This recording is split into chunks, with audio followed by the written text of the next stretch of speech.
स्वागत है। सबसे पहले आज तारीख है आपकी 5 अप्रैल है, ठीक है। 5 अप्रैल है। 5 अप्रैल में हम लोग ई शिक्षा संवाद समूह के माध्यम से NTA UGC net JRF assistant professor की तैयारी कर रहे हैं, जिसके अंदर हम लोग का जो टारगेट होता है वो होता है आपका नेट जेआरएफ कि नेट के यूजीसी का जो सिलेबस होता है उसके अकॉर्डिंग हम लोग पढ़ते हैं, जिसमें आज हम लोग फर्स्ट पेपर यहाँ पर मॉर्निंग में जो बैच चल रहा है फर्स्ट पेपर का, उसको हम लोग यहाँ पे कवर कर रहे हैं। जिसमें हम लोगों ने कल देखा था लॉजिकल रीजनिंग में हम लोगों ने कैटेगरियल प्रपोजिशंस पढ़े थे। हम लोगों ने कल क्या पढ़े थे? कैटेगरियल प्रपोजिशन, ठीक है। जिसको हम लोगों ने कैटेगरियल प्रपोजिशन हम लोगों ने कल पढ़ा था, उसको काफी हद तक हम लोगों ने समझ लिया था, उसके बेसिक पॉइंट, ठीक, प्रपोजिशंस, ठीक है। तो अभी जो है हम लोग अभी आपसे जो आपकी कहते नहीं है वार्म अप क्लास, तो वार्म अप क्लास अभी आपकी हम कराएंगे, जिसमें जो है आपको पता चल जाए कल की डेट में हम लोगों ने क्या पढ़ा था। तो चलिए सबसे पहले हम लोगों ने कल जो पढ़ा था उसके बारे में सभी को पता है, जितने लोग थे यहाँ पर कल और उनमें भी जितने लोग जुड़े हैं सभी को पता है ना यहाँ पर। जी सर। तो कल हम लोगों ने जब जो चीजें पढ़ी थी तो उसमें हम लोगों को ये नहीं समझ में आया था कि हम लोगों में सब्जेक्ट क्या है, प्रेडिकेट क्या है और कैपला क्या है ना। ये तीन चीजें आप लोग को पढ़ना है। सबसे पहले कल की डेट में जो भी पूछेंगे तो अभी बताएंगे सबसे पहले, उसके बाद सबसे पहले हम लोग पढ़ेंगे सब्जेक्ट, ठीक। सबसे पहले सब्जेक्ट से पहले भी हम लोग क्या पढ़ रहे हैं? तार्किक वाक्य, लॉजिकल रीजनिंग पढ़ रहे हैं। लॉजिकल रीजनिंग में हम लोग देखते हैं जो लॉजिकल सेंटेंस होता है उसी को हम लोग तर्कवाक्य कहते हैं। किसको बोलेंगे? लॉजिकल सेंटेंस जो होता है, ठीक है, क्या होता है? लॉजिकल सेंटेंस जो होता है उसी को हम लोग क्या बोलते हैं? याद रखिए, उसी को हम तर्कवाक्य बोलते हैं। क्या बोलते हैं? तर्क वाक्य। और तर्क वाक्य को अंग्रेजी में हम लोग प्रपोजिशंस बोलते हैं। क्या बोलते हैं?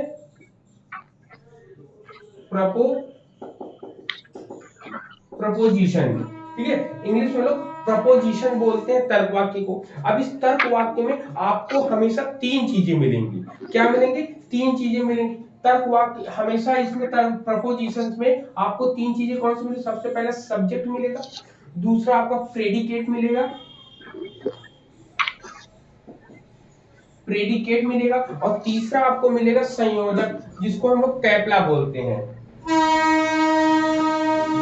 ठीक, जिसको हम लोग कोपुला बोलते हैं, COPULA, कोपुला। हिंदी में अगर देखेंगे इसको बोलते हैं विषय, ठीक, इसको बोलते हैं विधेय, ठीक, इसको बोलते हैं संयोजक, ठीक है। सब्जेक्ट को और नाम से क्या जानते हैं? सब्जेक्ट को हम लोग उद्देश्य बोलते हैं हिंदी में, ठीक है। मुख्य रूप से कहीं पर हम देखेंगे तो उद्देश्य ही हमको मिलेगा, या तो उद्देश्य मिलेगा या तो विषय मिलेगा। अब बात आती है कि इसकी डेफिनेशन को हम कैसे डिफाइन करेंगे। तो याद रखिएगा, इसको हम लोग एस से दिखाते हैं, ठीक है। इसको हम लोग प्रेडिकेट को हम लोग पी से शो करेंगे और इसको कैपला से हम लोग किसको शो करेंगे? कैपला से, ठीक है। कैपलास को हम लोग सीओ से हम लोग डिसाइड कर लेंगे, सी छोटा हो, ठीक है। तो ये आपको याद रखना है कि इसके आपका सिंबल जो है ये भी इंपॉर्टेंट है। अब ए वन बाय वन की हम को डिसाइड करते हैं कि वन बाय वन की डेफिनेशन क्या होगी। सबसे पहले एक सेंटेंस लिखते हैं, उस सेंटेंस के आधार पर ही हम लोग इसकी कहानी को समझेंगे। सबसे पहले लिख दें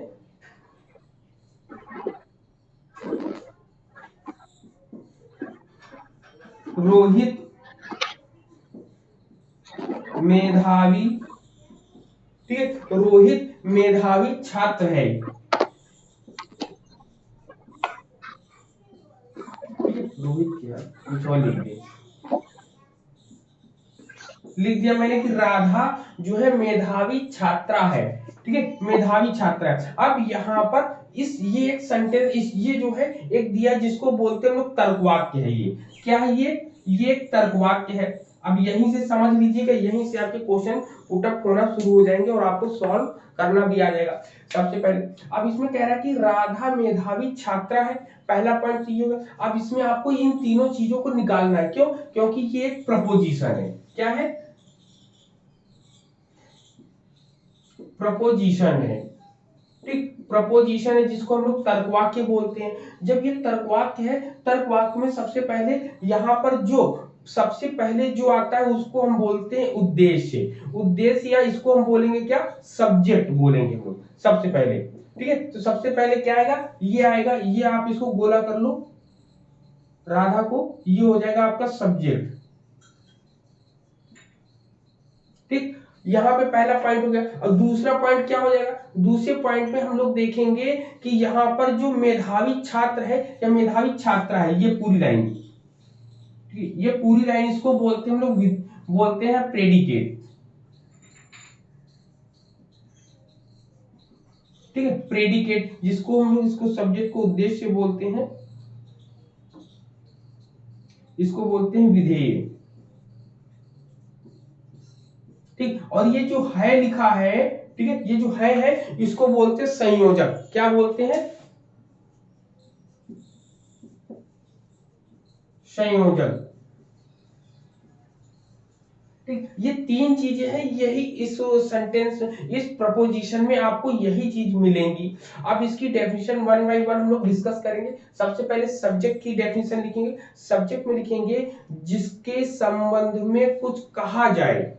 क्या कहा जाए? जिसके संबंध में कुछ कहा जाए उसे हम उद्देश्य कहते हैं, ठीक है। उसे हम क्या कहते हैं? सब्जेक्ट कहते हैं। मतलब कि जिसके संबंध में कुछ कहा जाए। अब बताओ, मेधावी छात्रा किसको कहा जा रहा है? तो यहाँ पर राधा क्या हो जाएगी? सब्जेक्ट हो जाएगी, जी सर। ठीक। मतलब राधा के संबंध में कुछ कहा गया, मेरे संबंध में कुछ कहा गया, कि मनोज के संबंध में या सविता के संबंध में या नेहा के संबंध में या शैलवी के संबंध में, इन सभी के संबंध में अगर कुछ कहा जाएगा तो हम लोग सब्जेक्ट कहलाएंगे, कि किसके ऊपर चर्चा हो रही है, ठीक। तो ये पहला पॉइंट हो गया विषय। अब इस विषय के लिए कहा क्या गया? तो कहते हैं कि जब कभी उद्देश्य के संबंध में जो कुछ कहा जाता है, कहते हैं कि मनोज सर ऐसे हैं, या सविता जी ऐसी हैं, या शैलवी ऐसी, या नेहा ऐसी, तो उनके उनके गुणों के बारे में जब बताते हैं या कुछ उनके बारे में कहते हैं, तो वो आपका क्या हो जाता है? विधेय। तो यहाँ पर आपका हो जाएगी मेधावी छात्रा, मेधावी छात्रा, सर वो ब्रिलियंट लाइन फिर स्टूडेंट। से बोल दीजिए। जी, सर विधेय के बारे में लाइन फिर से बोल दीजिए। ये देखिए, मेधावी छात्रा का मतलब ये समझिए कि ये जो है मेधावी छात्रा किसको बोला गया? उद्देश्य को। मतलब उद्देश्य को, उद्देश्य के संबंध में जो कुछ भी कहा जाता है उसे हम विधेय कहते हैं। मतलब सब्जेक्ट के संबंध में कोई भी बात करेंगे तो वो प्रेडिकेट के अंतर्गत आएगा। सब्जेक्ट अच्छा है कि बुरा है, कि उसने कोई काम किया है कि नहीं किया है। जैसे इन्होंने बोला कि राधा मेधावी छात्रा है, तो यहाँ मेधावी छात्रा कौन है? आप अपने आप से क्वेश्चन करो कि मेधावी छात्रा की बात कौन करता है, किसके लिए बोला है? तो राधा के लिए बोला है। तो यहाँ पर जिसके लिए बात करी जाती है ये सब्जेक्ट है, और जिसके संबंध में ये बोला गया, कह रहे कि उद्देश्य के संबंध में जो कुछ भी कहा हमने, अच्छा बुरा भला जो भी, तो वो आपका प्रेडिकेट कहलाएगा। तो यहाँ पे ये मेधावी छात्रा हो गया। लेकिन इन दोनों को जोड़ता कौन है? मतलब कि उद्देश्य और विधेय, सब्जेक्ट और प्रेडिकेट, ठीक है, इन दोनों के बीच जो है जो कुछ भी जोड़कर, जैसे बीच में हो दिया हाँ या नहीं के रूप में जो संबंध स्थापित किया जाता है उसे हम संयोजक कहते हैं। मतलब कि ये है जो है यहाँ पर है, क्या हो जाएगा? संयोजक का काम करेगा आपका, ठीक है। आप क्या लिखोगे कि जब कभी उद्देश्य और विधेय के संबंध को जो बतलाता है या जो उनके संबंध को स्थापित करता है उसे हम संयोजक कहते हैं आपको, ठीक है। क्या कहते हैं? संयोजक कहते हैं। वहीं अगर इंग्लिश में अगर जाएंगे तो इंग्लिश में आप लिख सकते हो एक ऑल मैन आर मोर्टल, ठीक। अब जैसे ये आ गया कि आर मैन ऑल मोर्टल, ठीक है, ये सेंटेंस लिया। अब इसमें कैसे जानोगे, तो इसमें कैसे संयोजक का वर्ड होगा कि तो संयोजक जो होगा यहाँ पे ये हो जाएगा आर, जैसे यहाँ पे है यहाँ पर आर हो जाएगा। क्लियर है आपको सबको कि सभी मनुष्य जो है मरणशील है, तो यहाँ पे लिखेंगे यहाँ पर आर आ जाएगा। ठीक है, अब यहाँ पे सब्जेक्ट क्या होगा जरा बताओ नेहा, यहाँ पर बताओ यहाँ पर सब्जेक्ट क्या होगा। जी सर। सब्जेक्ट क्या होगा इसमें, आर मैन आर मोर्टल में आर तो मैंने बता दिया कि आपका कैपला है, संयोजक का काम करेगा। सर सर आल होगा ना, क्या होगा, आल। शैली। सर एक्चुअली हम ये हम ध्यान नहीं दिए हैं, हम ये नोट कर रहे हैं। अच्छा शैली आप बताओ इसमें, जैसे लिखा है कि हाँ लिखा है सभी कोपुला होगा ना सर, मैं सॉरी कोपुला में लिख रही थी मैं भी, मुझे याद है जैसे मेन होगा, मेन आदमी की बात कर रहे हैं। मरणशील है। अब बताओ यहाँ पर क्या आएगा कि यहाँ पर इसमें सबसे पहले किसके लिए बात कर रहे हैं, सबसे पहले मरणशील है, तो किसके लिए बात करी, कौन मरणशील है, तो शैली बताओ। हेलो सर मैन होगा सर। शैली बताओ। जी सर क्या बोले। हम पूछ रहे हैं यहाँ पर जो है सब्जेक्ट क्या होगा, प्रेडिकेट क्या होगा, कैपला क्या होगा इन ये पूरे सेंटेंस में, बताओ चलो सब्जेक्ट क्या सभी बनाएंगे के हम लिए। लोग? अरे भाई राधा थी, राधा की जगह हमने सभी मनुष्य लिख दिया, तो ऑल मैन आ जाएगा ना यहाँ पे, और जी सर। All man. अब यहाँ पे कौन सभी मनुष्य कैसे हैं, मरणशील। हाँ तो मोर्टल यहाँ पे आ जाएगा। अब इन दोनों के बीच जोड़ता कौन है, ये है मतलब आर, आर यहाँ पे जोड़ा है तो आर यहाँ पे लिख दिया, बस सिंपल है, आपको इसको समझना, इसमें कोई ज्यादा आपको समस्या नहीं होनी है। तो ये समझ गए, कल हमने इसको नहीं बताया था, आज इसको बताया क्योंकि एक कल की डेट में आपको केवल बेसिक कंसेप्ट पहली शुरुआत में हमको देना था। सर बोले सर कल आपने जो बताया था हम पूछ अभी रहे सब थे बताएंगे, कि आई और सब बताएंगे, आप अभी परेशान ना हो, अभी वन बाय वन स्टेप चलने दो, सब बता दें। इतना समझ में आया सबको, बताओ। जी सर। ठीक है, इतनी चीजें क्लियर है सभी को, बताओ किसी कोई डाउट हो तो बताओ। नहीं ये क्लियर हो गया। हाँ ये क्लियर हो गया। अब याद रखिए, याद रखिएगा कि प्रपोजिशन तर्कवाक हमेशा सत्य असत्य होते हैं, मतलब कि यहाँ पे कह रहे कि तर्कवाक सत्य असत्य होता है, किंतु एक साथ ना तो ये सत्य होते हैं और ना ही एक साथ ये असत्य होते हैं। ठीक है, याद रखिएगा प्रपोजिशन तर्कवाक्य ये जो है इनका सिद्धांत है, लिख लीजिएगा कि तर्कवाक्य तर्कवाक्य सत्य या असत्य होता है, किंतु लिखेंगे तर्कवाक्य जो है सत्य या असत्य होता तो है, लेकिन एक साथ, लेकिन लिखेंगे लेकिन एक साथ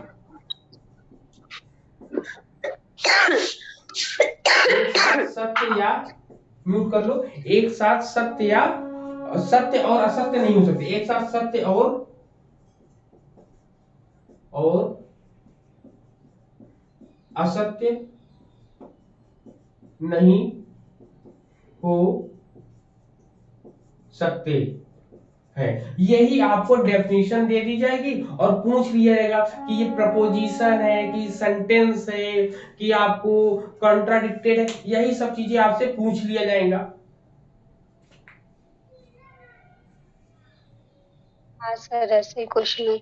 हाँ यही लाइन पूछी, यहाँ यही लाइन ही पूछ ली जाएगी आपको, तब वहां पर आपको डेफिनेशन अगर याद होगी ये चीजें तो आपको समझ में आ जाएगा।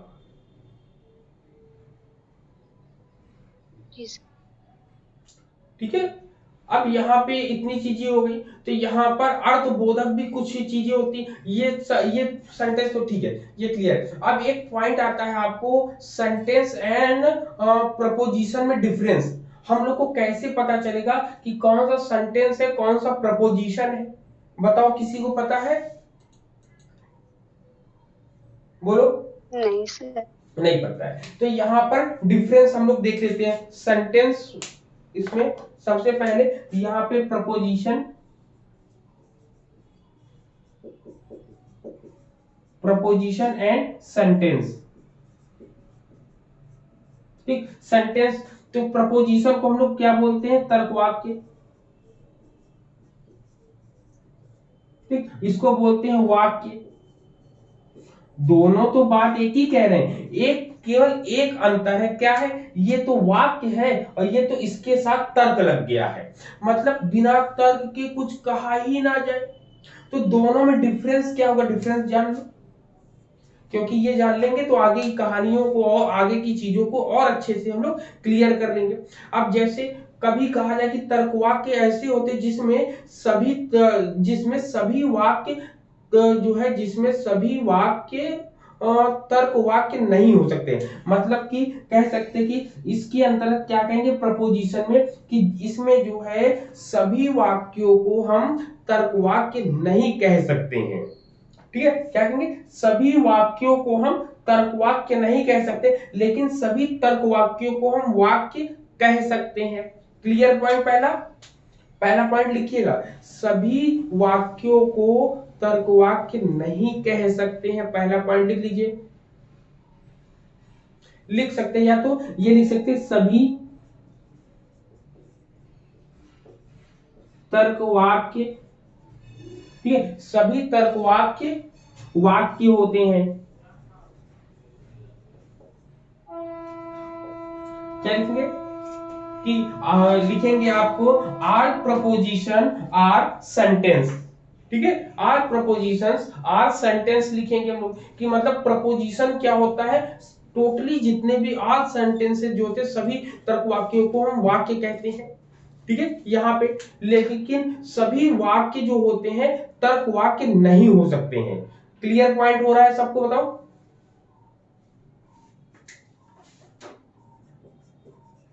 सर सर एक बार और बोल दीजिए यही। हाँ हाँ, लिखिए लिखिए, सभी तर्क वाक्य वाक्य होते हैं।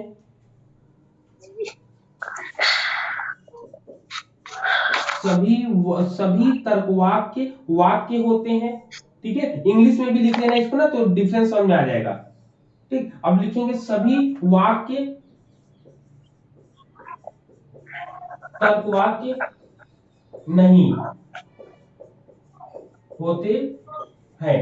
ठीक है, तो मतलब यहाँ पे आप लिख सकते हैं। आप इतनी चीजें क्लियर हुई सबको? बताओ ये लाइन, फिर एक एग्जांपल देते हैं, उस एग्जांपल से हम लोगों को समझ में आ जाएगा।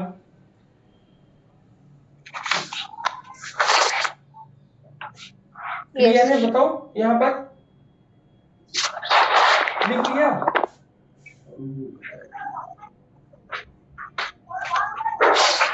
अपने आप को यूज कर लिया करो। चलो ठीक है, अब यहाँ पर इतनी चीजें क्लियर हुई सबको? बताओ एक बार, बोलो मुझे, समझ में आया? जी सर। लेकिन अब इसको एक सेंटेंस के द्वारा, अब इसको एक वाक्य लेंगे, उसके द्वारा हम यहाँ पर देखेंगे। याद रखना है कि तर्क वाक्य में आपको तीन चीजें मिलती हैं। क्या? सब्जेक्ट मिलेगा, प्रेडिकेट मिलेगा और कैप्ला मिलेगा। मतलब कि आपको प्रपोजिशन में आपको सब्जेक्ट, प्रेडिकेट और कैप्ला मिलेगा, उद्देश्य, विधेय, संयोजक मिलेगा। जबकि यहाँ पर सेंटेंस में जो कैप्ला होता है, विधेय और कैप्ला एक साथ होते हैं। एग्जाम्पल के तौर पे आप एक लिख लो, एक लाइन लिख लो, लिखो, कुछ फूल सुंदर होते हैं। लिखिए, कुछ फूल। सर सेंटेंस का है? हाँ, कुछ फूल सुंदर, ठीक है, लिखेंगे कुछ फूल सुंदर होते हैं। ठीक, यहाँ पर जो है ये पूरा का पूरा सेंटेंस लिखा है, तो इसमें उद्देश्य, सबसे पहले सब्जेक्ट ढूंढेंगे, तो सब्जेक्ट क्या हो जाएगा यहाँ पर? ठीक है। ये सनफ्लावर। सेंटेंस, ये जो है एक सेंटेंस है, ना कि आपका प्रपोजिशन है आपका। ये तर्कवाक्य नहीं है, ये केवल केवल एक वाक्य है जिसमें जो है सब्जेक्ट आपका ये फूल हो जाएगा, ठीक है, सब्जेक्ट आपका फूल हो जाएगा, किंतु लेकिन यहाँ पर विधेय के रूप में या आप कहें प्रेडिकेट के रूप में केवल सुंदर नहीं आएगा। जैसे हम लोगों ने कहा था ना मेधावी छात्रा, ठीक है, यहाँ पे तो ये मेधावी छात्रा जो ये प्रेडिकेट हो गया, जबकि यहाँ पे सुंदर जो है ये प्रेडिकेट नहीं होगा, इसके साथ ये भी लेंगे सुंदर होते हैं, ये पूरा का पूरा प्रेडिकेट में जाएगा। बट ये भी तो इसकी क्वालिटी बता रहा है ना, फूल सुंदर है, नहीं तो उसके बारे में ही इसमें तो बता देखिए रहा है। अब यहीं पर सुंदर होते हैं, लेकिन दोनों नाउन वर्ड हो, संज्ञा पद हो, ठीक है, दोनों नाउन वर्ड हो, ये भी ना, ये आपका ये भी नाउन है और ये भी नाउन है और ये भी नाउन है, दोनों को नाउन की डेफिनेशन बताते हैं, जबकि ये आपका सेंटेंस विशेषण की है। विशेषण का मतलब होता है किसी की विशेषता बतलाना। ये राधा की विशेषता केवल एक विशेषता की बात बता रहे हैं ना, जबकि राधा में अनेक विशेषताएं हैं। जबकि यहाँ पे कह रहा है कि कुछ फूल सुंदर होते हैं, ठीक है, तो यहाँ पर एक विशेषण पद है, ठीक है, विशेषण को हम लोग क्या बोलते हैं अंग्रेजी में?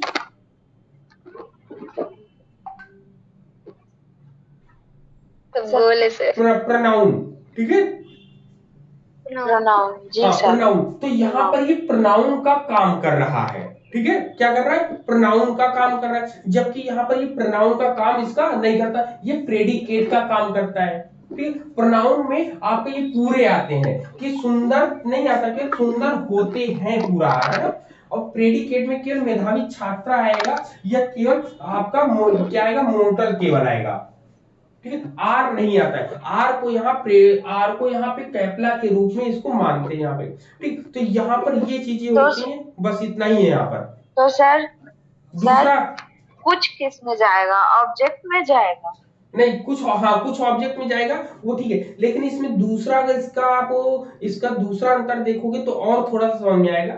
इसमें कहता है कि तर्कवाक सत्य असत्य होने के कारण प्रश्नवाचक होते हैं, मतलब कि जो आपका ये होता है आपका प्रपोजिशन होता है, इसमें मैंने बोला ना ये जो है सत्य असत्य होते हैं, लेकिन इसी के आधार पे ये क्वेश्चनायर भी होते हैं, प्रश्नवाचक भी होते हैं और आज्ञा बोधक होते हैं, या और भी चीजों से वाक्यों से भिन्न होते हैं। ये कुल मिला के ये कह सकते हैं इसमें जो है हम प्रश्नवाचक शब्द नहीं जोड़ते हैं, केवल या तो ये सत्य होगा या तो ये असत्य होगा, कोई भी प्रश्न वाला नहीं देगा। जबकि हम सेंटेंस में अफर्मेटिव, निगेटिव, इंट्रोगेटिव ये सब पढ़ते हैं ना पढ़ते कि नहीं पढ़ते हैं कि क्वेश्चनायर वाले में, तो देखिए दोनों में अंतर क्या है, दोनों में समानताएं भी हम बता देंगे। तो दोनों में अंतर केवल इतना है कि प्रपोजिशन होता है, प्रपोजिशन में सत्य असत्य होता है, जबकि सेंटेंस में जो आपका क्वेश्चन प्रश्नवाचक होता है, भाववाचक होता है ना, आज्ञाबोधक, जिसमें कोई ऑर्डर दिया जा रहा हो तो ऑर्डर वाला इसमें तो नहीं आएगा ना तर्क वाक्य में। प्रश्न क्वेश्चनायर वाला तो तर्क वाक्य में नहीं आएगा ना, तो ये सब चीजें इसके अंतर्गत नहीं आएंगी, ठीक। अब एक चीज और इसमें कहता है केवल तर्क वाक्यों को ही स्वीकारात्मक या निषेधात्मक कह सकते हैं, ठीक है। इसमें ये वाक्यों को नहीं कह सकते कि स्वीकारात्मक है या स्वीकार कर सकते हैं या नहीं कर सकते हैं, लेकिन जब ऐसी कंडीशन आएगी कि इनको ना तो स्वीकारात्मक कह सकते हैं ना वो कर सकते हैं, तब ऐसी दृष्टि से हम क्या कहेंगे? तब इनको हम ग्रामर की दृष्टि से या व्याकरण की दृष्टि से करेक्ट या इनकरेक्ट कह सकते हैं, ठीक। क्या याद रखना है कि भाई हम इनको सत्य असत्य बोल रहे हैं, लेकिन यही बात अगर उनमें वाक्यों में कही जाए तो वाक्यों में शुद्ध या अशुद्ध की बात करते हैं, करेक्ट या इनकरेक्ट की बात करते हैं हम लोग। तो लिख लेंगे यहां पर ट्रू और फॉल्स की बात करेंगे, यहां पर करेक्ट और इनकरेक्ट की बात करेंगे, ठीक। यहां पर ये पॉइंट नोट कर लेना हम लोग को।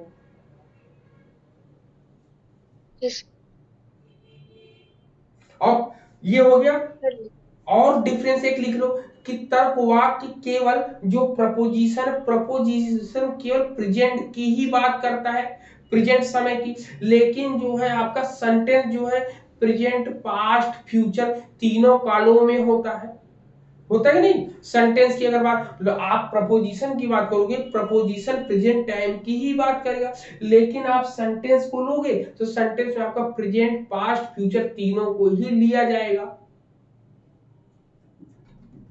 एक और डिफरेंस लिख लो। नेक्स्ट लिखो कि प्रपोजिशन में गुणात्मक एवं सर लिख परिमाणात्मक लेने को दीजिए, स्पष्ट सर किया लिख जाता है। लेने दीजिए। हाँ हाँ, लिख लीजिए, लिख लीजिए, लिख लीजिए। एग्जाम से जो ये पॉइंट बता रहे इसी से क्वेश्चन बनेंगे आपके। लिखिए, लिख लिया। नेक्स्ट लिखो, जी सर बोलिए। हाँ लिखो हाँ, तर्क बोलिए। वाक्य में परिमाण एवं गुण, मतलब प्रपोजिशन में क्वालिटी एंड क्वांटिटी, ठीक, क्वालिटी एंड क्वांटिटी को क्लियर कर दिया जाता, स्पष्ट कर दिया जाता है। लेकिन सर सेंटेंस में तर्क ऐसा वाक्य में कुछ नहीं आपने है। क्या बोला? क्या बोले? सर सर आप क्या बोल रहे थे कि तर्क वाक्य में हाँ, परिणाम। तर्कवाक्य या प्रपोजिशन में परिमाण या गुण, क्वांटिटी और क्वालिटी, क्वांटिटी और क्वालिटी, ठीक है, क्वांटिटी या क्वालिटी को स्पष्ट कर दिया जाता है, लेकिन वाक्यों में ऐसा बिल्कुल भी नहीं है।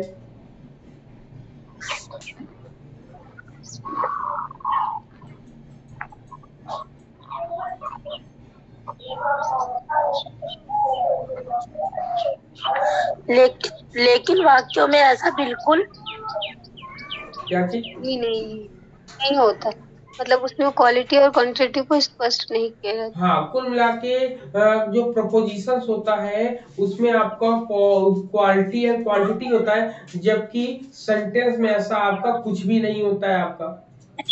क्लियर? अब हम लोग ये चीजें आपको क्लियर होगी तो अब हम लोग आगे चले, इसको साफ करें। Yes sir. ठीक, अब आता है इसका कि इसको हम लोग जो आपका प्रपोजिशन होता है, प्रपोजिशन को डिवाइडेशन करेंगे, डिवाइड करेंगे। जब डिवाइड करेंगे तो डिवाइड करने पर ही आपको सब चीजें मिलेंगी यहाँ पर।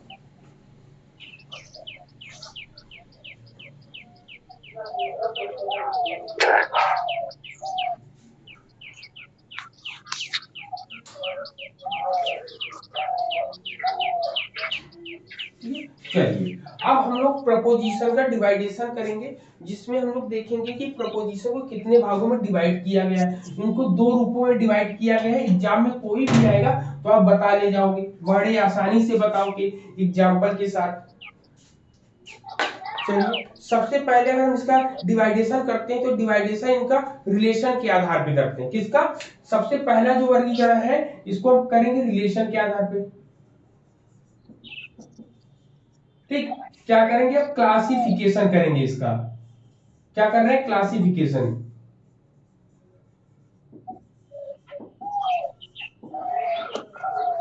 ठीक है, वर्गीकरण। ठीक है, जब वर्गीकरण हम लोग कर रहे हैं, जब हम लोग वर्गीकरण कर रहे हैं, क्लासिफिकेशन कर रहे हैं, तो रिलेशन के आधार पे, किसके? संबंध के आधार पे। किसके? संबंध के आधार पे इनको तीन भागों में डिवाइड किया जाता है। सबसे पहला कौन सा होता है बताओ? सबसे पहला होता है कैटेगरियल प्रपोजिशन, जो अभी बता रहे थे। ठीक, सबसे पहला होता है कैटेगरियल।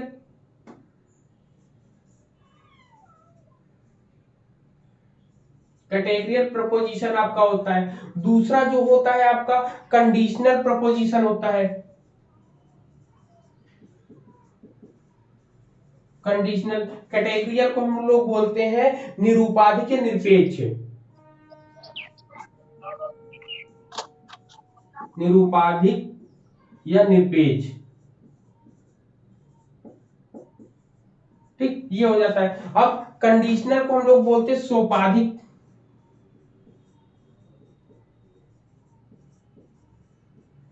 या वो आपकी स्थिति होती है कंडीशनल की। ठीक है, कंडीशनल प्रपोजिशन होता है। तीसरा होता है आपका वैकल्पिक, जिसको बोलते हैं डिसजंक्शन बोलते हैं। ठीक, डिसजंक्शन, डिसजंक्टिव, ठीक, डिसजंक्टिव, ठीक है, क्या है डिसजंक्टिव, इसको क्या बोलते हैं हम लोग, वैकल्पिक,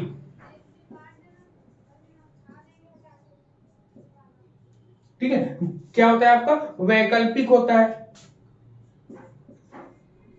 ठीक, ये तीन होते हैं। अब इन तीनों की डेफिनेशन को हम बता देंगे सीधे सीधे, तो आपको समझ में आ जाएगा। यहां पर लिख लिया सब लोगों ने, प्रपोजिशन भी लिख लेना, प्रपोजिशन यहाँ पे मैंने लिखा है। सर सर जे के बाद UN है। हाँ, UN, UN है,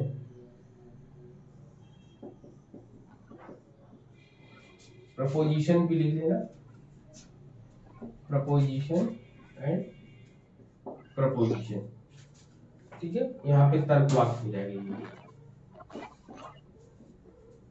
तर्क वाक्य, तर्क वाक्य और तर्क वाक्य, ठीक है। अब यहाँ पे ये हो गया, तो यहाँ पे लिखेंगे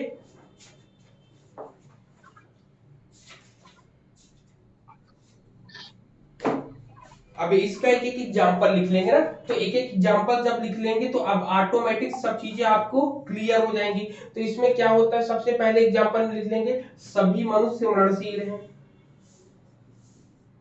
सभी मनुष्य मरणशील है, पहला पॉइंट तो ये हो गया इसके लिए। फिर इसका एग्जाम्पल क्या होगा, इसका एग्जाम्पल लिखते हैं कि यदि वर्षा होती है तो, यदि वर्षा होती है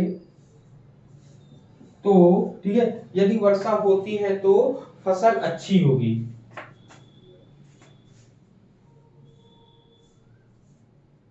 तो फसल अच्छी होगी, ठीक है, ये हो गया आपका, ठीक। ये अब वैकल्पिक वाले का एग्जांपल आप देख लो, वैकल्पिक वाले का एग्जांपल क्या होगा आपका,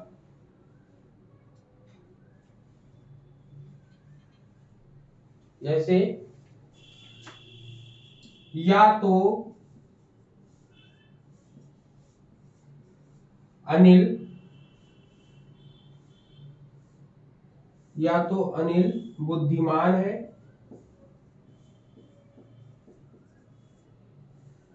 बुद्धिमान है, या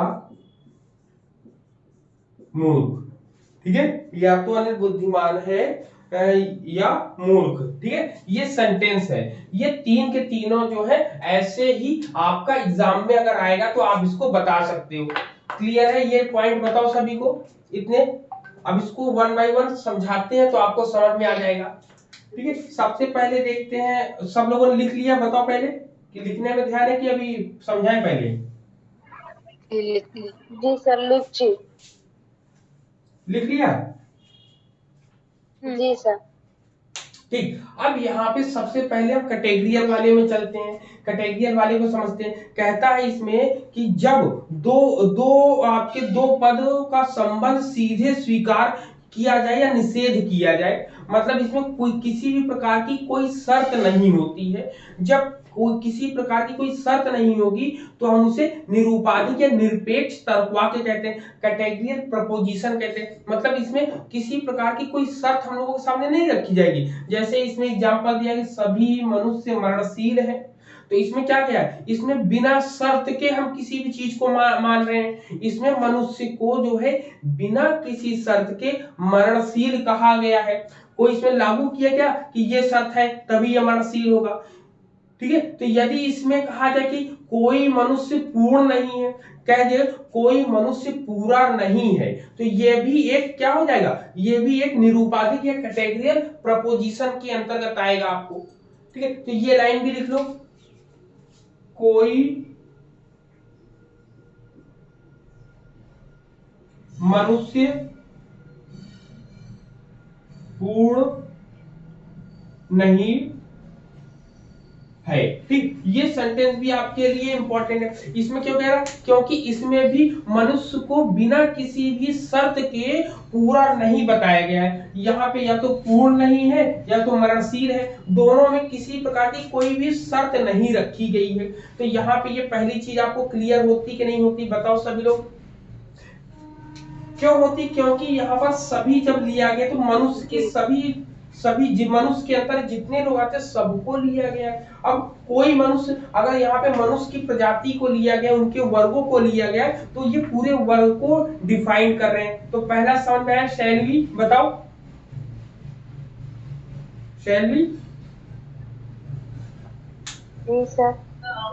क्या चीज, क्या समझ में आया बताओ, क्या बताया मैंने, एक बार और बता दीजिए सर, क्या, एक बार और बता दीजिए। अच्छा ठीक है। तो सबसे पहले हम कैटेगरियल की बात कर रहे हैं या निरपेक्ष की।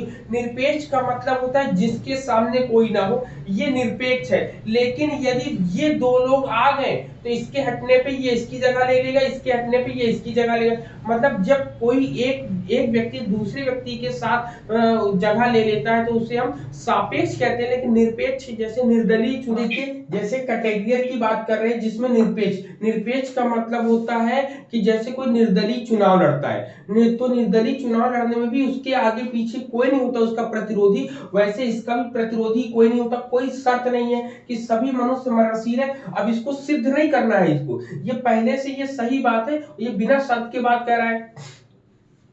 दूसरा पॉइंट कह रहे हैं कोई मनुष्य पूर्ण नहीं, पूरा नहीं है। तो आप बताओ कोई भी मनुष्य पूरा है क्या वर्तमान में, तो कोई भी पूरा नहीं है। तो ये बिना किसी शर्त के, बिना किसी कंडीशन के हम लोगों को चीजें बताते हैं। लेकिन यहीं पर जब आते हैं कंडीशनल प्रपोजिशन पर, तो कंडीशनल प्रपोजिशन में आपको क्या बताता है, सोपाधिक तर्कवाक्य।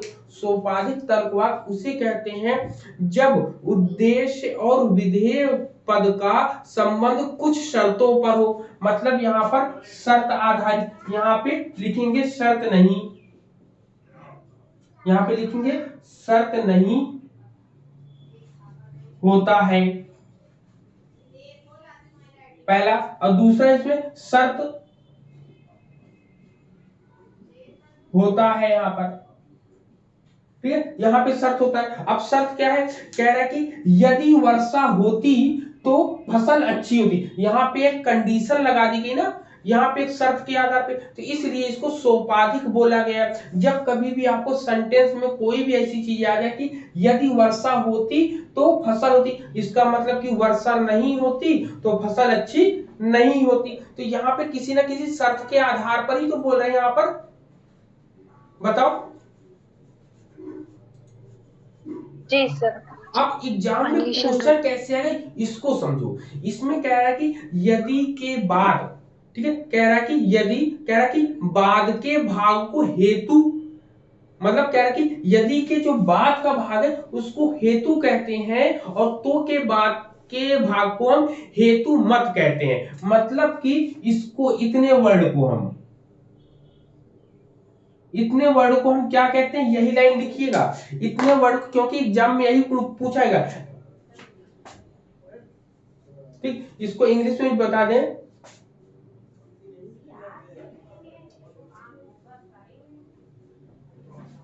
अटेंडेंस बोलते हैं।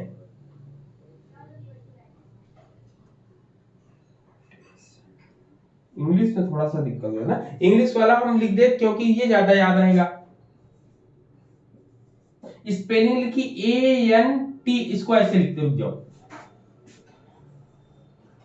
ठीक है, इसको बड़ा बड़ा लिखेंगे तब समझ आएगा।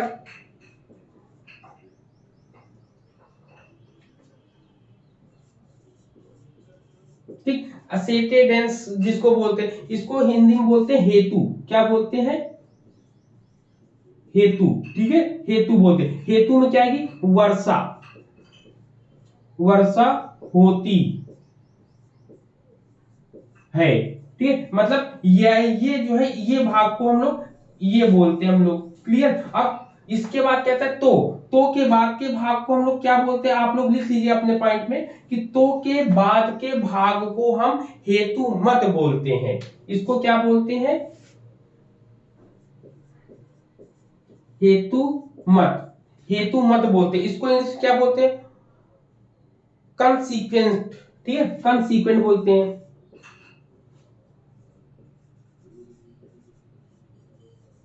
कंसीक्वेंट बोलते हैं,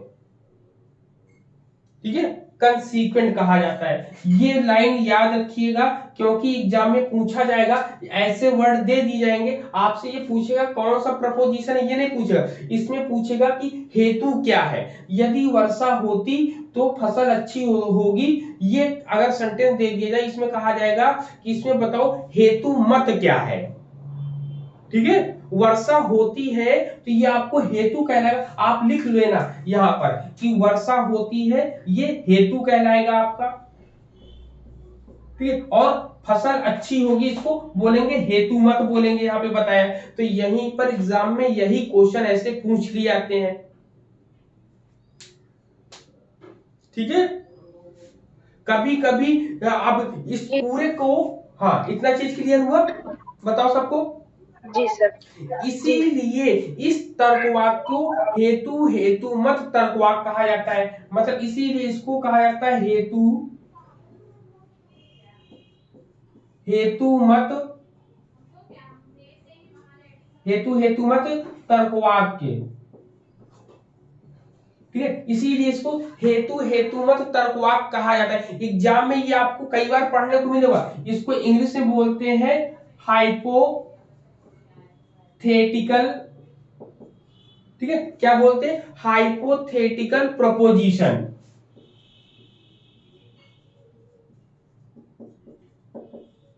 ठीक है, हाइपोथेटिकल प्रपोजिशन। तो ये पॉइंट आप लोग लिख लो, हेतु हेतु मत इंग्लिश में आपको हाइपोथेटिकल प्रपोजिशन, इसको ही हम कहते हैं, किसको, कंडीशनल प्रपोजिशन को हम लोग, क्लियर है।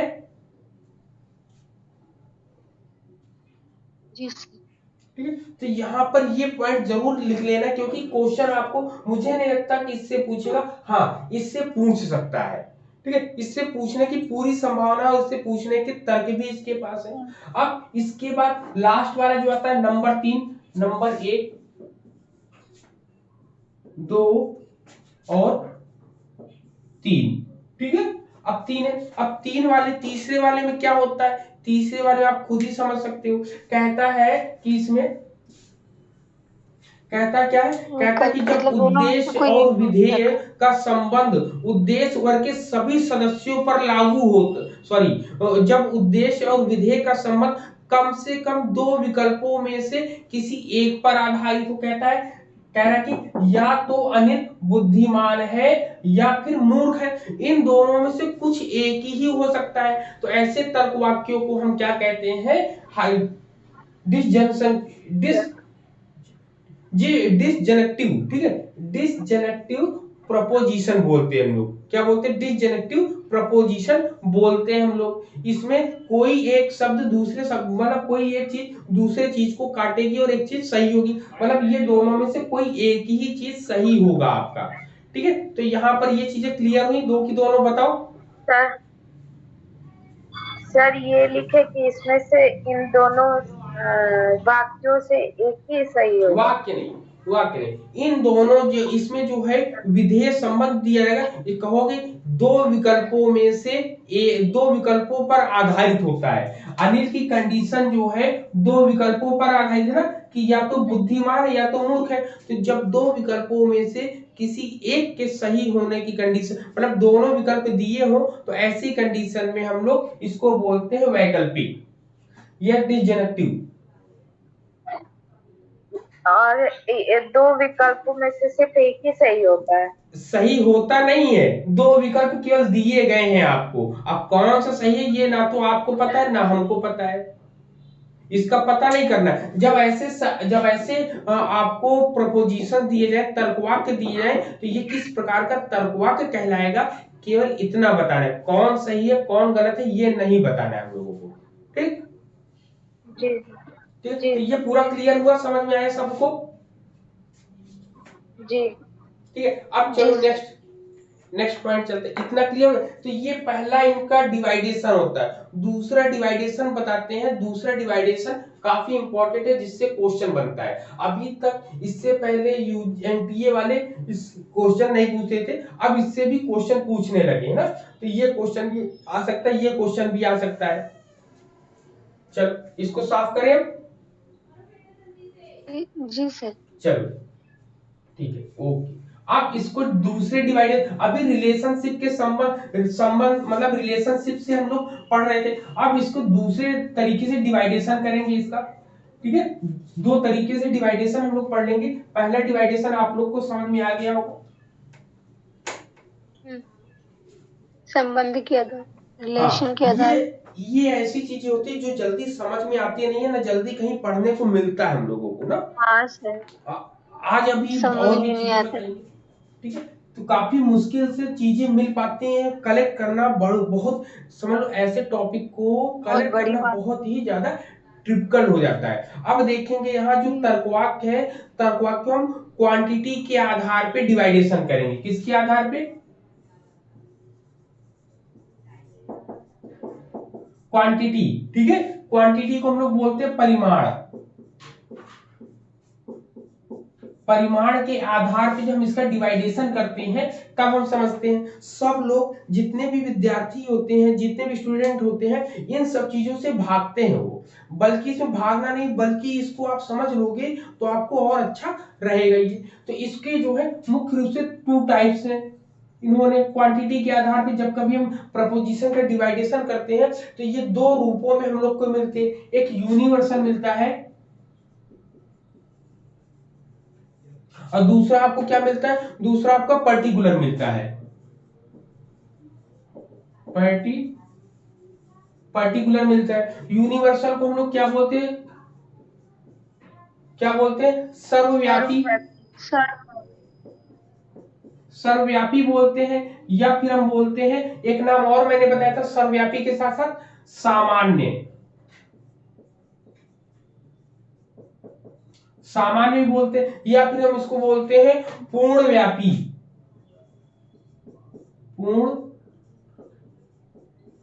पूर्णव्यापी बोलते हैं हम लोग, ठीक है। इसके 3 नाम। जबकि हम इसकी बात करेंगे तो अंशव्यापी है इसको।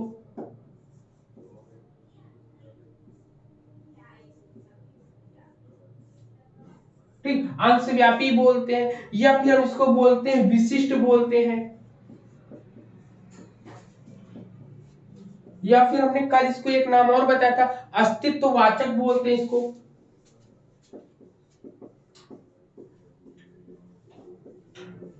क्या बोलते हैं? अस्तित्ववाचक बोलते हैं हम लोग। इतना तो इतनी चीजों को हम लोग इस नाम से जानते हैं। इंग्लिश में एक ही नाम है, अंग्रेजी में या इंग्लिश में एक ही नाम है। जब हिंदी में जाते हैं तो इसके अनेक नाम हम लोगों को मिलते हैं। तो हम लोग को किसके आधार पे रखना है? इसके आधार पे याद रखना है। इंग्लिश में अगर हम लोग याद रखेंगे तो हम लोग को इजी रहेगा।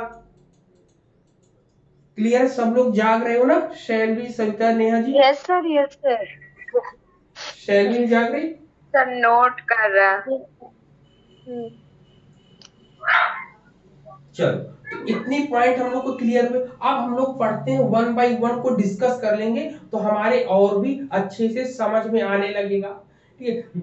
तो अब इसको हम समझेंगे। सबसे पहले बताएं, अब शुरू करें। जी सर। ठीक, अब देखिए, जब कभी आपका सब्जेक्ट और प्रेडिकेट का संबंध जो है वो सब्जेक्ट के वर्ग के सभी सदस्यों पर लागू हो, मतलब कहते हैं कि सभी मनुष्य बोल दिया, अब सभी उसके साथ, तो मनुष्य की अगर कोई भी कंडीशन बताएंगे तो वो सभी मनुष्यों पर लागू होगी कि नहीं लागू होगी, तो उससे हम सर्वव्यापी बोलते हैं। तो यहीं पर हम लोगों ने पढ़ा था क्या? सर्वव्यापी के लिए सभी और कोई नहीं के लिए नो। तो सबसे पहले सेंटेंस अब शैली हमको बताएंगी कि ए वाला क्या था। ए वाला मैंने कल क्या बताया था, बताओ जरा। ए का सेंटेंस, ए का तर्कवाक्य क्या बताया था मैंने? Sorry, proposition. जी सर। कल मैंने कुछ बताया था ए वाले में, जी सर। बताओ।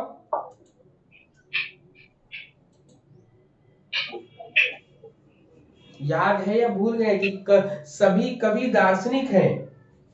हाँ सर, कभी कभी दार्शनिक है। हाँ, ऑल करके आएगा। सभी कवि दार्शनिक है। ठीक है, ए वाला हो गया, तो यहां पर ये हो गया। फिर ए के बाद ई वाला क्या हो जाएगा आपका? ई वाले में बताओ क्या कोई भी होगा? कभी दार्शनिक नहीं है। हाँ, कोई, कोई भी कभी दार्शनिक नहीं है। हाँ कोई भी कवि दार्शनिक नहीं है। ठीक, ये दो सेंटेंस हम लोगों को मिल गए। जब ये दो सेंटेंस हम लोग को मिल गए तो यहाँ पे ये क्या कहता है? ये कहता है कि जब कभी कोई भी तर्कवाक्य आपको मिल रहा हो, उस तर्कवाक्य में कंप्लीट चीजें आपको दिखाई दे रही हो, तो उससे हम क्या कहते हैं? इसके क्वांटिटी के आधार पर कहते हैं कि इसमें जैसे परिमाण के रूप में बोला गया।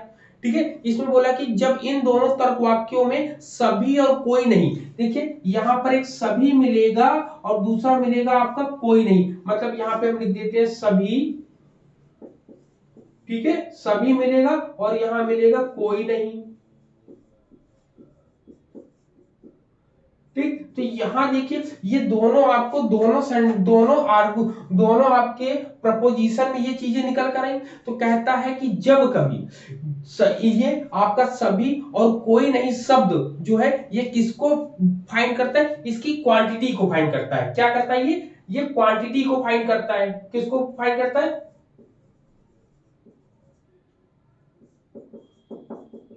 ठीक, क्वांटिटी को फाइंड करता है। क्वांटिटी मतलब परिमाण को बताता है। किसको बताता है? परिमाण को बताता है। जब यहाँ ये परिमाण को बता रहा है तो जिसे परिमाणक कहते हैं। अब ये इन दोनों के परिमाण को बता रहा है। अब इन दोनों को कहते क्या है? इन दोनों को कहते हैं क्वांटिफायर। क्या कहते हैं? क्वांटिफायर कहते हैं। ठीक, क्या कहते हैं? क्वांटिफायर कहते हैं, जिसको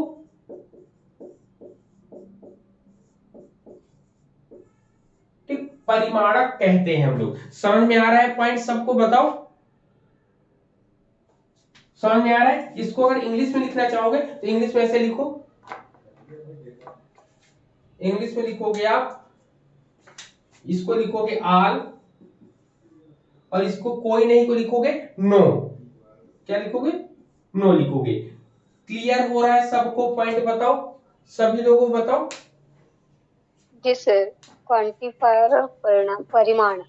हाँ, क्वांटिटी, ये क्वांटिटी है, लेकिन इन दोनों को अगर मिलाकर बोलेंगे ये तो ये परिमाणक हो, क्वांटिफायर है। ये इससे क्वांटिफायर कर रहा है ना कि भाई सभी की बात कर रहा है, यहाँ कोई की बात कर रहा है। ठीक, तो इतनी चीजें हम लोगों के माइंड में सेट बैठ गई कि यह जो है सर्वव्यापी परिमाण जो है कोई नहीं निषेधात्मक गुण को भी प्रकट करता है। ठीक, यहाँ पर जैसे कोई नहीं ना निषेधात्मक गुण, तो यहाँ पर इतनी चीजें हम लोग को समझ में आ गई कि यूनिवर्सल हो जाएगा। ठीक है, यूनिवर्सल अफर्मेटिव, यूनिवर्सल निगेटिव की बात करेंगे हम लोग। समझ में आ रहा है? क्या नाम है? नेहा। नेहा ने क्वेश्चन पूछा था, तो नेहा को एकदम क्लियर हो रहा होगा यहाँ पर कि यहाँ पे यूनिवर्सल में आपका आल और नो कह रहा है, तो यहाँ पे आपका आल जो है जो आपको अफर्मेटिव के रूप में दिखाई देगा और कोई नहीं निषेधात्मक के रूप में दिखाई देगा हम लोगों को। ठीक है, सर ये निगेटिव वाला मुझे समझ में आ रहा है। मुझे आई और ओ का ये पूछ रहे थे अभी आई और कि इसके बाद, जैसे अब इसके बाद इसको तुरंत बताते हैं तो वो भी तुरंत क्लियर हो जाना है। पहला बताओ, यूनिवर्सल क्लियर हुआ सबको? जी सर। ठीक, आप आते हैं यूनिवर्सल प्रपोजिशन लिख लो, नहीं तो गलत हो जाएगा। ठीक, अब बोलते हैं ये पर्टिकुलर प्रपोजिशन। ठीक, पर्टिकुलर प्रपोजिशन में जब हम लोग बात करते हैं तो इसमें कहते हैं कि जब कभी तर्कवाक्यों में कोई भी संबंध बताया जाए तो उस वर्ग पर कुछ लोगों पर, मतलब कुछ लोगों पर ही लागू हो। अब कुछ लोगों पर लागू होने के लिए शैली बताओ, हमने कल क्या बताया था?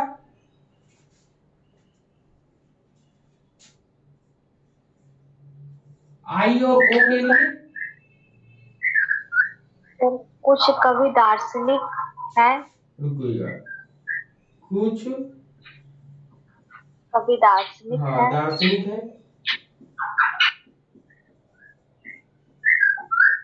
और नेक्स्ट। और जो कुछ कवि दार्शनिक नहीं है। ठीक है, कुछ कवि कुछ कवि दार्शनिक नहीं है। ठीक, अब यहाँ पे ये दो सेंटेंस हम लोगों को दिख रहे हैं। अब इन दो सेंटेंसों पर जब हम देखते हैं तो कहते हैं कि कुछ पर तो ये लागू हो रहे हैं लेकिन कुछ पर ये लागू नहीं हो रहे, इसलिए इनको पर्टिकुलर प्रपोजिशन या अंशव्यापी तर्कवाक्य कहा जाता है। ठीक है, अब ये कहा जाता है, इसमें कहा जाता है कि दूसरे शब्दों में हम कह सकते हैं कि जिस तर्कवाक्य में विधेय जो होता है, विधेय क्या है, विधेय ये है। ठीक, विधेय जो होता है वह जो है एक ही वर्ग या एक ही अंश को स्वीकार करता है, मतलब एक ही भाग को स्वीकार कर, मतलब कि अंश व्यापी का मतलब होता है कि पूरे में से कम एक की तो बात जरूर कर रहा होगा। अगर सभी नहीं तो कुछ कुछ में एक व्यक्ति जरूर आएगा या दो व्यक्ति आ सकते हैं, मतलब कि तर्कशास्त्र में कुछ का अर्थ होता है कम से कम एक, एट लीस्ट वन। ठीक है, सम का मतलब लॉजिक में या प्रपोजिशन में या लॉजिक में क्या होता है, सम का मतलब होता है at least one, at least one की बात करता है। ठीक है, एट लीस्ट वन मतलब कुछ का, यहाँ पे हिंदी में अगर लिखोगे, हिंदी में क्या लिखोगे, कुछ का अर्थ होता है कम से कम कम से कम एक। ठीक है, तो यहाँ पर सम का मतलब आप समझ लो, कुछ कुछ का मतलब एक होता है। अब यहाँ पर जब इतनी चीजें समझ में आ गई तो यहाँ पर हम कह सकते हैं तर्कवाक्य जो आपने लिया कि कुछ कवि दार्शनिक, कुछ कवि दार्शनिक है और कुछ कवि दार्शनिक नहीं है, तो यहाँ पर भी आल और नो की बात आएगी। तो यहाँ पर जब आल और नो लिखेंगे, सम आल और सम नो, सम आल और सम नो लिखेंगे। ठीक है, क्या कहेंगे, सम आल और सम नो कहेंगे यहाँ पे। तो ये क्लियर हो रहा है सबको, बताओ,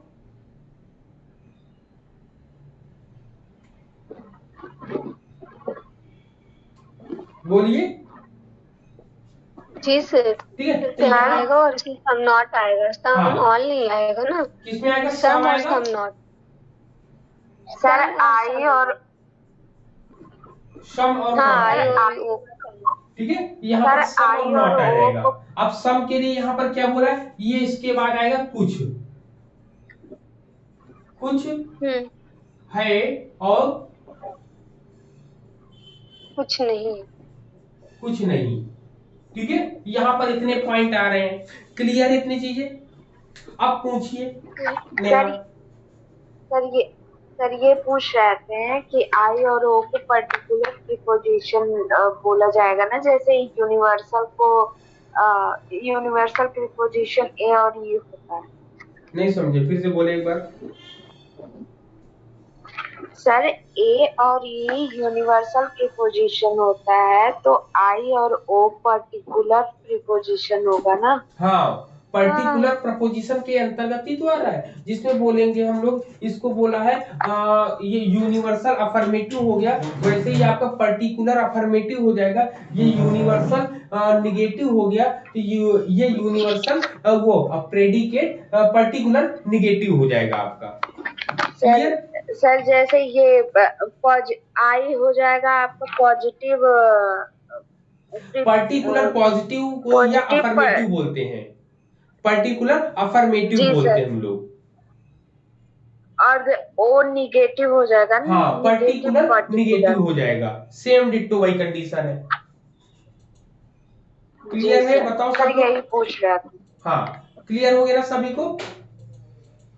अब जी जी। कल की डेट में हम लोगों ने इन चारों पर जितने भी रूल्स थे उन रूल्स को हम लोगों ने डिस्कस किया था कि नहीं किया था, पढ़ एक लिया। ग्राफ बना के। हम्म, चलो एक ग्राफ बनाते हैं, किए। इसी के आधार पे सब चीजें लिख देंगे। इतना बड़ा बड़ा और बना है ना, छोटा बना।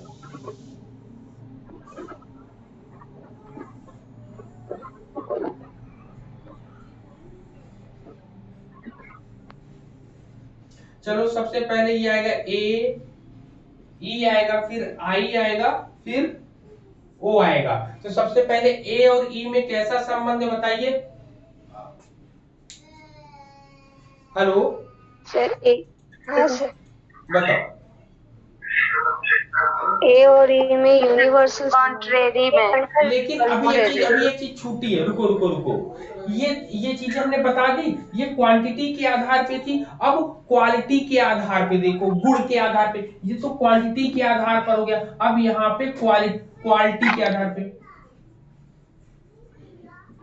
क्वालिटी के आधार पे देखोगे तो क्वालिटी के आधार पे दो डिवाइडेशन होता है, एक स्वीकारात्मक होता है, ठीक, और एक निषेधात्मक होता है। ठीक, निषेधात्मक, स्वीकारात्मक को अफर्मेटिव बोलते हैं हम लोग,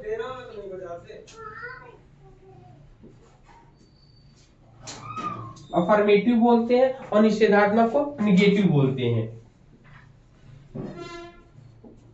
ठीक, तो ये क्वालिटी के आधार पे इसको डिवाइडेशन करते हैं। तो अफर्मेटिव में आपका क्या आ जाएगा, ए और A and E A and I आ जाएगा, जबकि निगेटिव में जब आप बात करोगे तो ई और ओ आ जाएगा आपका। ये दो पॉइंट्स आ जाएंगे, बस इतना ही इसके बारे में थोड़ा सा बताना था हमें। क्लियर है ये पॉइंट, बताओ। हेलो, जी सर, क्लियर है ना ये। अब ये पॉइंट जब क्लियर हो गया तो इसको ही, इसी के आधार पे हम लोग देखो बहुत सी चीजें हम लोग बना लेंगे ना, सब चीजों को हम लोग बना लेंगे और डिस्कस करेंगे हम लोग यहाँ पे।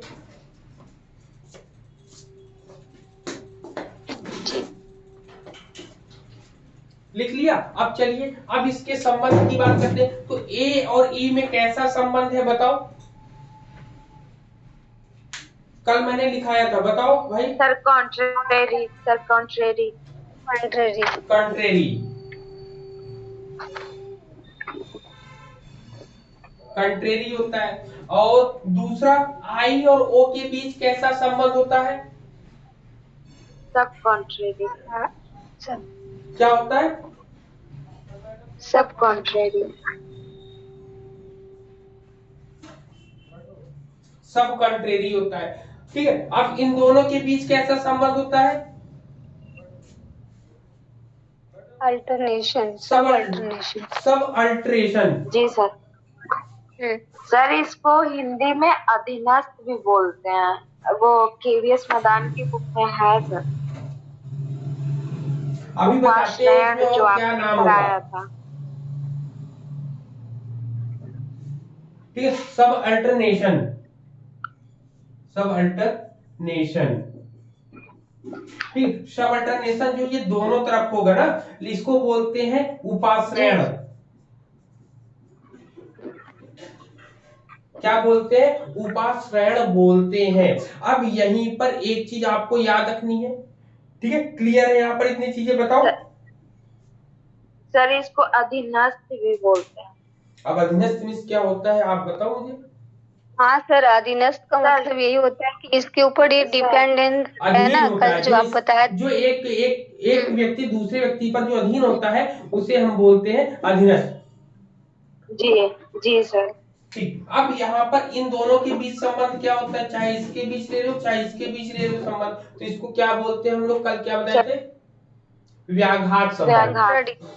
जिसको क्या बोलते हैं, व्याघात के कंट्रास्ट, डेनियल। डेनियल।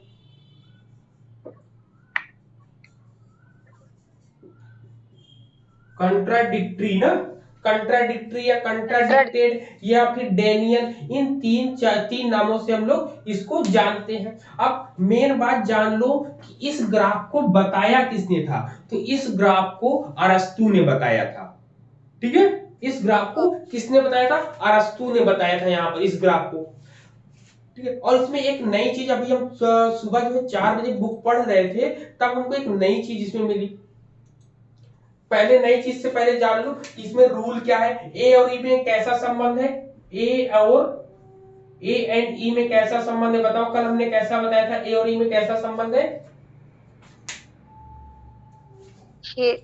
शैली बताओ, इनको नाम है जिसका वो बताएंगे। शैली बताओ, ए और ई में कैसा संबंध है, सर सत्य असत्य। सत्य असत्य नहीं, कौन सत्य? एक साथ सत्य होंगे कि एक साथ असत्य होंगे? सर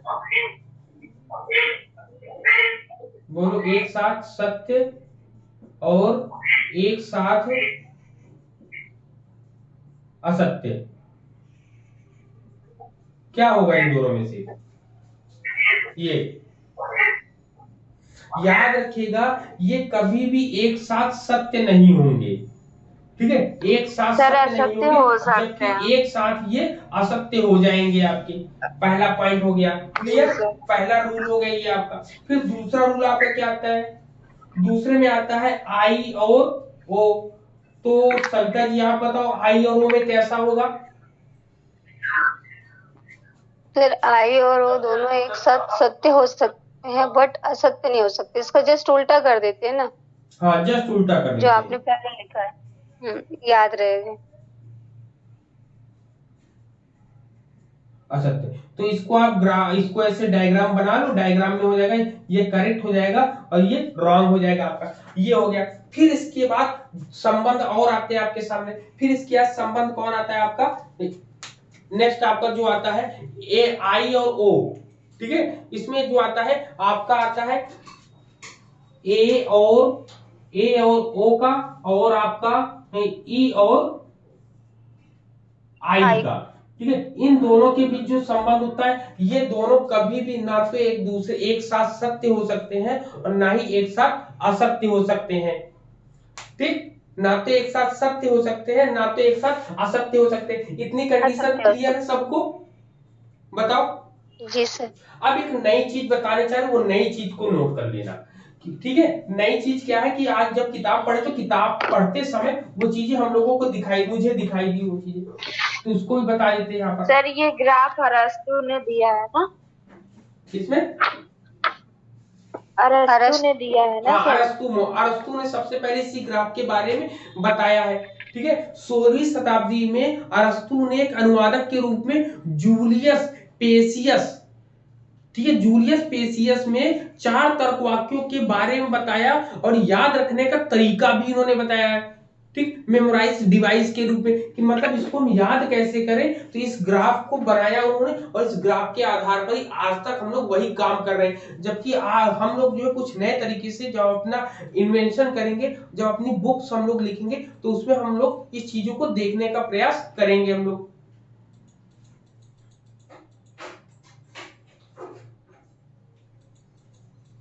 ठीक है, क्लियर है यहां पर? बताओ।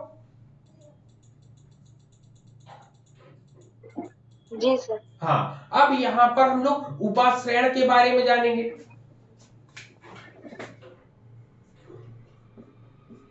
यही इंपॉर्टेंट है, यहीं से क्वेश्चन गलत होते हैं, ठीक है? उपाश्रयण जिसको बोलते हैं हम लोग क्या? उपाश्रयण को सब अल्टरनेशन बोलते हैं,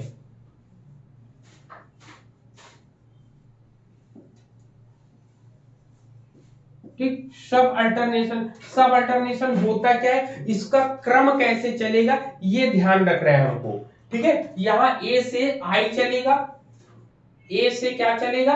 ए से आई चलेगा। यहाँ पे कहता है कि जैसे इन्होंने बोला कि समान उद्देश्य और समान विधेय वाले दोनों तर्कों के गुण यदि समान हो तो दोनों चीजें समान मिलेगी। मतलब कि सभी जैसे एग्जांपल आएगा, सभी राजनीतिक आदर्शवादी हैं और कुछ राजनीतिक आदर्शवादी हैं। दोनों सेंटेंस जैसे, मतलब कि ए वाले का होगा सभी, यहाँ पर आ जाएगा, यहाँ पे कुछ आ जाएगा, सभी है और कुछ है आएगा आपका, ठीक है? वही यहाँ पर उपाश्रयण में, अब याद रखिए उपाश्रयण में यही आ रहा है। क्लियर है ये 2 पॉइंट? बताओ, पहला ऊपर वाला। सर जी सर सर। क्या बोले? अच्छा, एक बार फिर से बोलो। आई। यहाँ पे बोला सर है एक मैंने बार फिर से सभी बोल हैं। दीजिए। मतलब ऑल में से ही तो कुछ निकल के आएगा सर, वो ये बोल रहे हाँ, हैं। सभी से यहाँ पे जब कभी कुछ की बात करते हैं, ठीक? तो ये जैसे सभी कवि दार्शनिक हैं, फिर लिखा मैंने कुछ कवि दार्शनिक हैं, तो यहाँ पर ये निकल कर आया, तो इन दोनों के बीच संबंध हो गया। वहीं पर ई का ओ से संबंध बताते हैं। ई का ओ से क्या है कि कुछ, मतलब कोई नहीं है, कि कोई नहीं से कुछ नहीं निकल कर आएगा। ठीक है, तो यहां से ये दो पॉइंट्स हम लोगों को क्लियर हो गए कि क्लियर नहीं हुए, बताओ। जी सर। हाँ, लेकिन उपाश्रयण के दो भाग होते हैं, इसी को पढ़ना है। उपाश्रयण के मुख्य रूप से इसके जो है 2 डिवाइडेशन होते हैं, इसी के आधार पे हम लोग के सवाल गलत हो जाते हैं। एग्जाम में देखा होगा कि हम लोग लॉजिक लगा के तो सही आते हैं, लेकिन एनटीए वाले उसको गलत कर देते हैं। क्यों कर देते हैं, उसका रीजन आज हम लोग जानेंगे। आपका उपाश्रय है एक, और दूसरा है उपाश्रित। ठीक, इंग्लिश में जानेंगे तो ज्यादा बेहतर होगा। इसको बोलेंगे सुपर, ठीक है, सुपर अल्टर्न की बात करेंगे हम लोग। 2 सेकंड।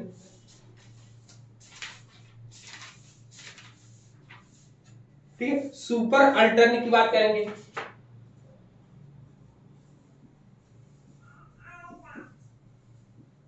ठीक, इसको क्या बोलते हैं, सुपर अल्टर्न बोलते हैं, जबकि इसको क्या बोलते हैं, सब अल्टर्न बोलते हैं।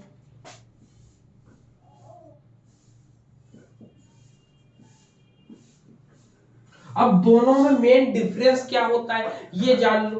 ठीक है, उपाश्रय में जो है ए और ई उपाश्रय कहलाते हैं। कौन से, ए और ई, ठीक है, क्या कहलाते हैं, ए और ई उपाश्रय कहलाते हैं आपके, जबकि आई और ओ उपाश्रित कहलाते हैं। ठीक है, उपाश्रित कहलाते हैं। इसमें कैसे कंडीशन चलेगी, इसमें ऐसे कि मतलब कि अगर ए सही है तो आई भी सत्य होगा। पहला पॉइंट ये क्लियर कर रहे हैं। हेलो, जी सर। हाँ, अब यहां पर ये समझने का प्रयास करेंगे, इसको थोड़ा साफ कर दे तब समझेंगे।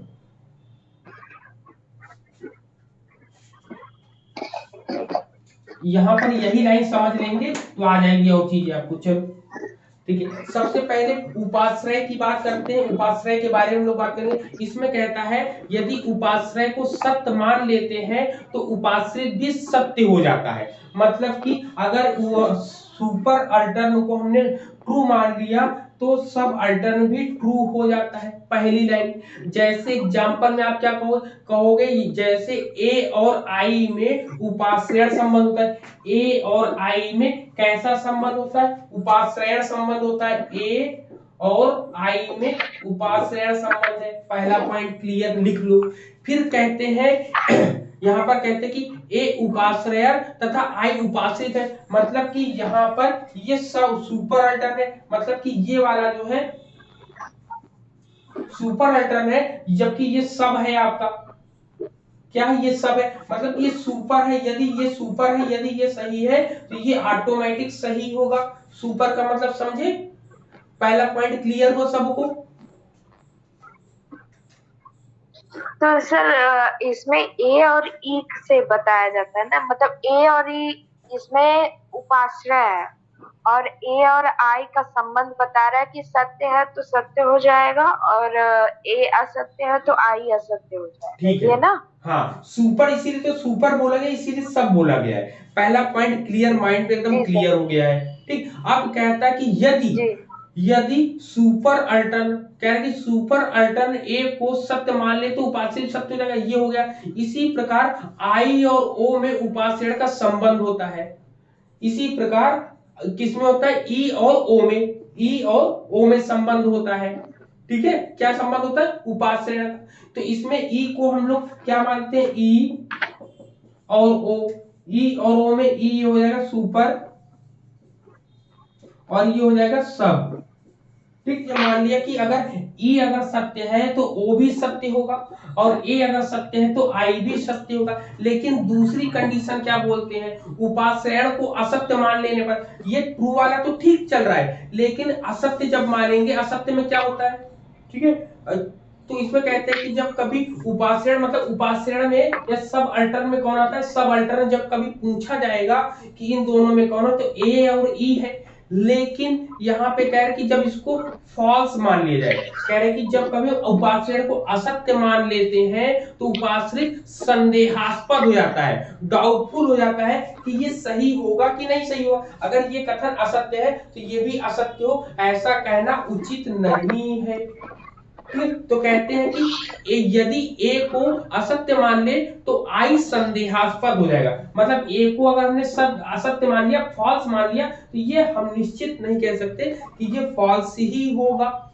ठीक है, इसी प्रकार हम ई अगर आपका फॉल्स है तो ओ भी फॉल्स हो, ऐसा कहना बिल्कुल भी गलत है। इसीलिए हम लोग के एग्जाम में सवाल गलत होते हैं। अब देखो इसका नियम क्या है। नियम कि उपाश्रित में सत्यता और असत्यता हम कैसे देखें, मतलब कि इसमें सब अल्टर्न में हम ट्रू और फॉल्स को कैसे देखें। तो उपाश्रित में कहता है, सब अल्टर्न में कहता है कि सत्य मान लेने पर उपाश्रय संदेहास्पद होगा। जैसे आई को, अब देखिए यहाँ कह रहा है कि आई को सत्य मान ले तो ए संदेहास्पद हो जाएगा। मतलब कहते हैं कि यदि आई अगर सत्य है तो ए सत्य हो कि ना हो। सर इसे नोट करा दें, क्योंकि ये भूल जाएगा। लिख लो, बोल लिख लो, दें। लिख लो, लिख लो जी लिखो। उपास लिखिए, ये सब अल्टर्न लिखो, हेडिंग डालो सब अल्टर्न। सर उपाश्रय वाला पहले करा दें। उपाश्रय वाला तो क्लियर है कि ये सही तो ये सही, ये सही तो ये सही, उपाश्रय में कोई कंफ्यूजन नहीं है। नहीं सर, असत्य का। हाँ, असत्य वाले में लिखो, उपाश्रित लिखो, हेडिंग डालो उपाश्रित। जी सर। लिखिए, लिखिए आई को सत्य मान लेने पर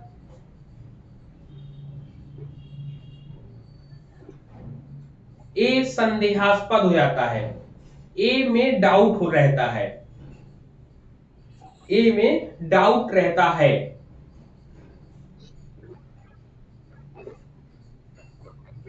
उसी प्रकार जी सर। ओ को सत्य मान लेने पर, ओ को सही मान लेने पर ई डाउटफुल संदेहास्पद रहता है।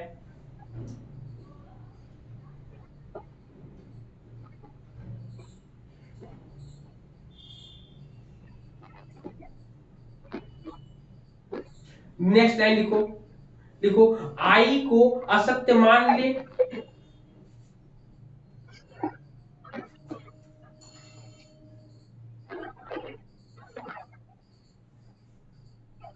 आई को यदि असत्य मान ले तो ए भी असत्य होगा, तो ए भी असत्य होगा।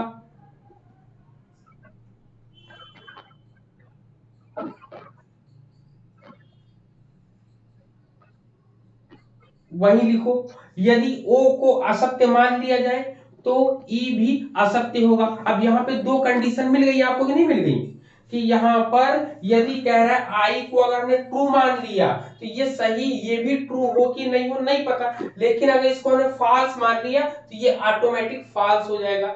उसी प्रकार इसमें ओ कह रहा है, ओ को अगर हमने ट्रू मान लिया, ई अब ट्रू हो कि ना हो, लेकिन यदि मैंने ओ को असत्य मान लिया तो ई ऑटोमेटिक असत्य हो जाएगा। यहाँ पर यही समझाने का प्रयास इन्होंने किया है, बताने का।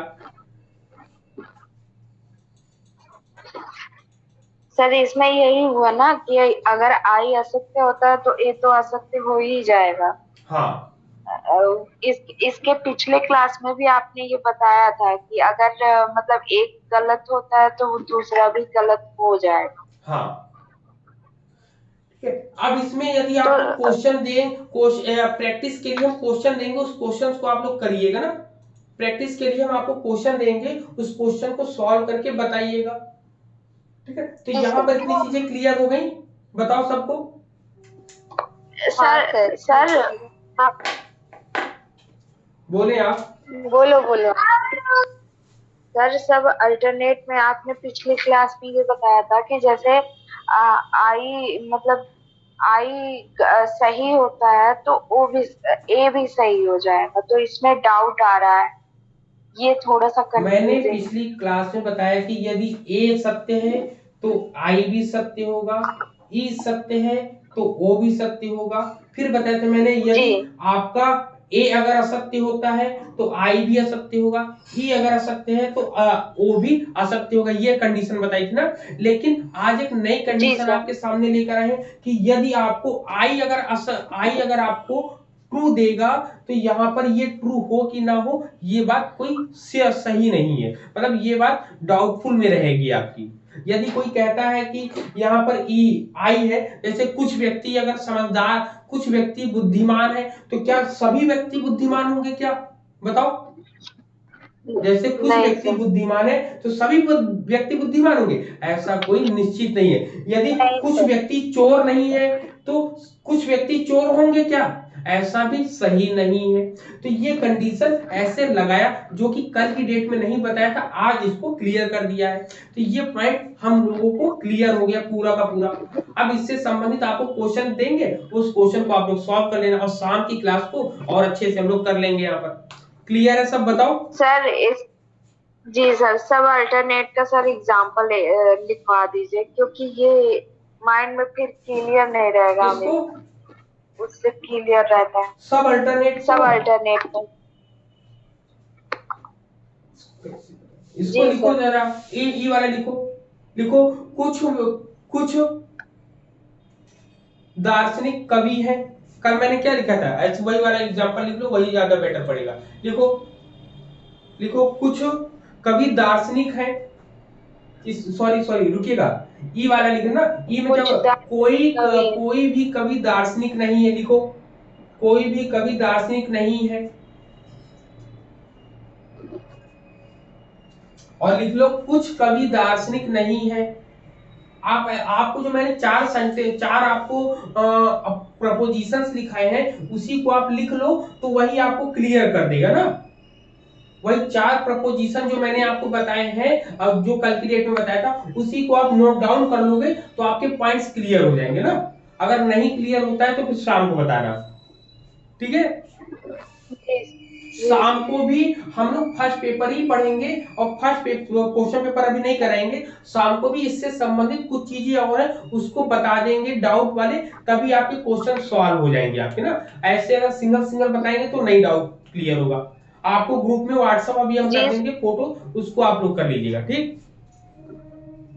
जी सर, इसमें बहुत ज्यादा कंफ्यूजिंग हो जाती है।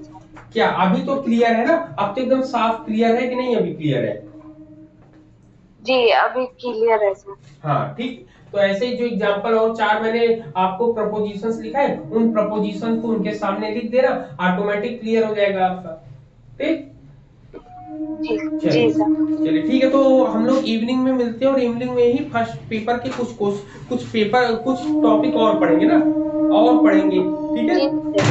ठीक है चलिए, ओके, गुड डे, जय हिंद थैंक सभी यू को, sir. Good thank day. You.